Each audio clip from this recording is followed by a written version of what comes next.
Tahu Amazon baru saja melaporkan kinerja kuartalan terbaiknya sepanjang sejarah. Sebuah rekor ya, penjualan menembus lebih dari 100 miliar dolar Amerika di tengah pandemi dan sehari berselang pengumuman mengejutkan datang dari sang pendiri yaitu Jeff Bezos yang akan mundur dari posisi CEO yang telah dipegangnya selama 3 dekade terakhir. Bagaimanakah nasib Amazon selanjutnya kita ulas bersama dalam Orang Terkaya Dunia Pensiun berikut ini.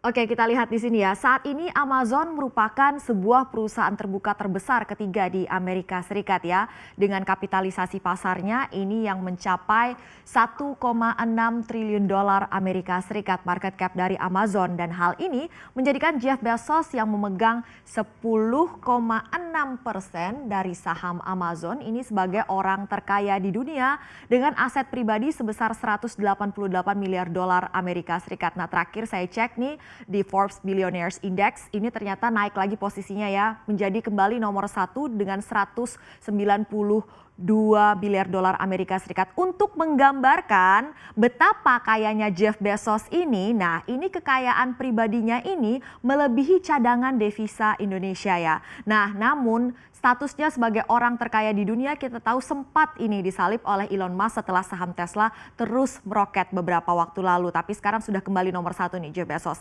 Bagaimanakah perjalanan Jeff Bezos membangun kerajaan bisnisnya?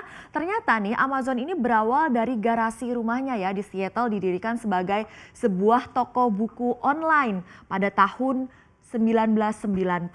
Awalnya toko buku online itu bernama Kadabra yang dari kata-kata abracadabra ya, sebelum akhirnya diganti namanya nih menjadi Amazon pada November 1994. Nah, Jeff Bezos nih berpikir pada saat itu Amazon sebagai sungai terbesar di planet bumi ini adalah nama yang cocok untuk perusahaannya ya, karena dia yakin perusahaannya ini akan menjadi toko buku terbesar di dunia. Tetapi ternyata ya Amazon ini menjelma jauh lebih besar dari sekedar toko buku online, bahkan mendisrupsi sekian banyak bisnis konvensional. Amazon telah menjelma menjadi perusahaan e-commerce terbesar di dunia yang menjual segala macam kebutuhan penggunanya di Everything Store ya, kerap dikenal demikian. Amazon terus berkembang hingga memiliki jejaring unit bisnis lain yang juga begitu besar. Dari bisnis logistik, kemudian komputasi awan ya lewat Amazon Web Services, kemudian ada layanan video streaming juga lewat layanan Amazon Prime Video, perangkat elektronik berteknologi kecerdasan buatan atau AI seperti Amazon Kindle, Amazon Fire, Amazon Echo, dan berbagai produk device lainnya. Namun di puncak kejayaan Amazon yang pada kuartal 4 2020 kemarin ini menorehkan rekor kinerja terbaik sepanjang masanya, Jeff Bezos ini memilih untuk mengundurkan diri dari posisinya sebagai CEO dengan sebuah alasan pribadi ya, ia menyebutnya. Apa alasan Jeff Bezos? Kita akan lihat selanjutnya di slide berikutnya ya. Oke, ini Jeff Bezos mengundurkan diri untuk urusan pribadi karena ia akan fokus lebih banyak mengerjakan proyek-proyek pribadinya selama ini ya. Seperti inilah surat Jeff Bezos untuk para karyawan Amazon terkait dengan keputusannya untuk mundur dari jabatannya ya. Ini dia mengatakan, in the exec chair role, I intend to focus my energies and attention on new products and early initiatives. Andy is well known inside the company and has been at Amazon as long as I have.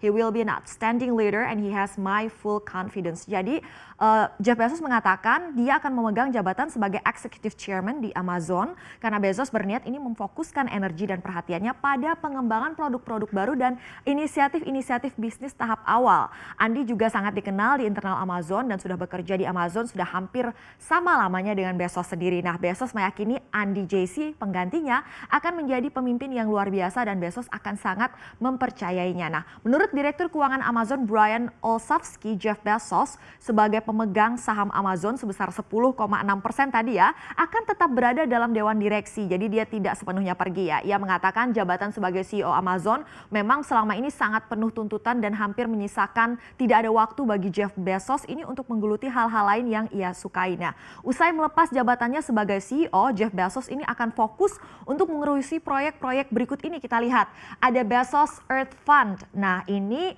Jeff Bezos menggelontorkan uang miliaran dolar dalam bentuk hibah untuk mendanai penelitian dan upaya-upaya untuk melawan dampak perubahan iklim. Nah, pada November 2020 lalu nih ia mengumumkan sederet nama ilmuwan, peneliti, aktivis, organisasi sebagai penerima awal dana Bezos Earth Fund yang totalnya ini mencapai 10 miliar dolar Amerika Serikat. Kemudian ambisi lain dari Jeff Bezos adalah Blue Origin. Jeff Bezos pensiun juga salah satunya ini untuk mengurusi perusahaan antariksa Blue Origin yang didirikannya di tahun 2000 yang lalu ya. Untuk membiayai Blue Origin nih beberapa kali Jeff Bezos harus melego atau menjual saham Amazon yang ia pegang hingga totalnya ia sudah menjual lebih dari 10 miliar dolar Amerika Serikat pada tahun 2020 lalu. Nah, Blue Origin ini menargetkan bisa membawa penumpang traveling ke luar angkasa ya, terbang sampai lebih dari 100 km dari bumi, menghabiskan beberapa menit nih di zero gravity dengan roket window-nya besar seperti itu ya, untuk menikmati pemandangan dan kemudian sebelumnya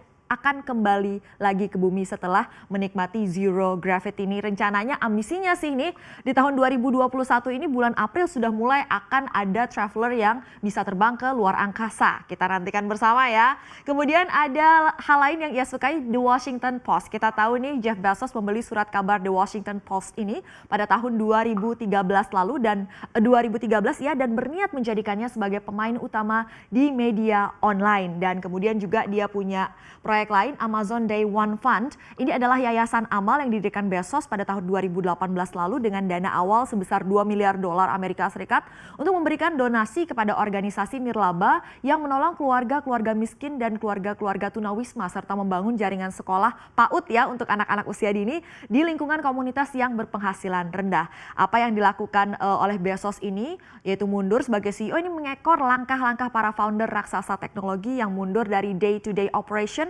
untuk bisa fokus pada proyek-proyek pribadi mereka seperti yang telah dilakukan oleh Bill Gates dan juga oleh duo pendiri Google, Larry Page dan Sergey Brin serta Jack Ma baru-baru ini ya. Kemudian kita lihat selanjutnya siapakah sosok pengganti Jeff Bezos sebagai petinggi di Amazon. Dia adalah Andy Jassy ya. Andy Jassy ini bukanlah wajah asing ya di kalangan pegawai Amazon karena dia telah bergabung dengan Amazon pada tahun 1997 atau 3 tahun setelah Amazon berdiri. Nah, lulusan Harvard Business School ini tidak pernah bekerja di perusahaan lain di luar Amazon ya, mengabdikan dirinya sepenuhnya pada Amazon nih. Sudah 27 tahun bersama Bezos dan dikenal sebagai bayangan alias shadow-nya Jeff Bezos. Sebagai penasihat yang terus nempel berada di sisi Bezos dalam berbagai meeting ya. Andy Jassy selama ini memegang jabatan sebagai CEO dari Amazon Web Services. Sudah 2 dekade dia merintis ini ya, yang performanya begitu cemerlang hingga telah menyumbangkan 63% laba ya untuk Amazon pada tahun kemarin 2020. Nah, Andy Jassy ini akan naik ke pucuk pimpinan tertinggi Amazon pada kuartal 3 tahun 2021 ini yang dimulai pada bulan Juli. Kita nantikan bersama ya, Juli. Nah, kemudian ini kita lihat rencana bisnis Amazon arahnya kemana?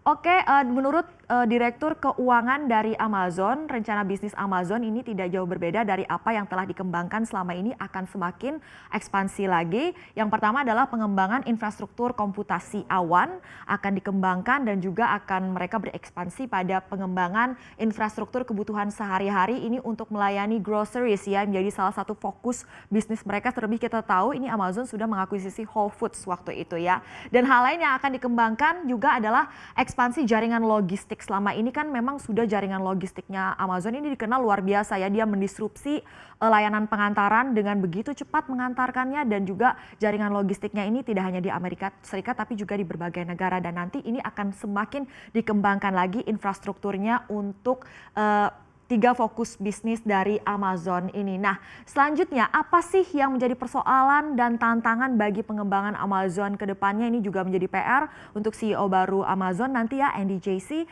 yaitu dugaan melanggar undang-undang persaingan dan juga sejumlah ketentuan lain nih.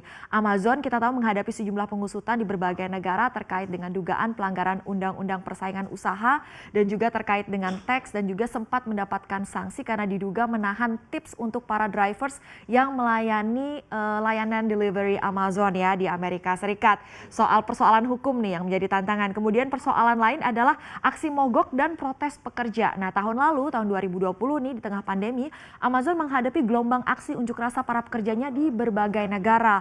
Aksi protes dan mogok kerja diantaranya ini terjadi di Bangladesh, India, Australia, Jerman, Polandia, Spanyol, Prancis, Inggris. Di Amerika juga mereka menuntut upah yang lebih layak serta kondisi kerja yang lebih baik. Nah, dari Amazon sendiri komitmennya upah minimum akan $15 Amerika Serikat per jam.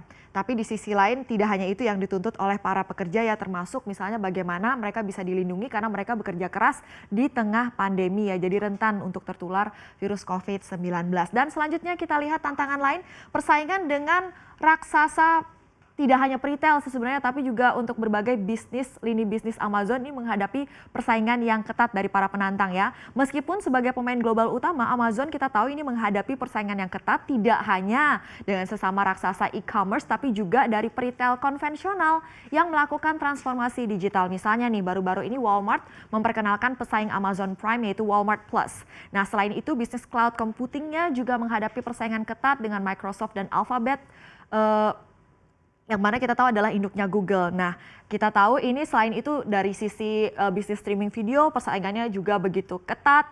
Jadi kita akan lihat bagaimana sepak terjang nahkoda baru dari Amazon yaitu Andy Jassy. Namun juga ditegaskan oleh pihak Amazon sebenarnya Jeff Bezos ini tidak akan menghilang sama sekali, tidak menyentuh Amazon. Dia masih memegang power yang cukup besar untuk mengendalikan Amazon ini yang diyakini baik oleh internal Amazon maupun juga oleh para kritikus Amazon ya. Kita akan nantikan seperti apa sepak terjang CEO yang baru dari Amazon.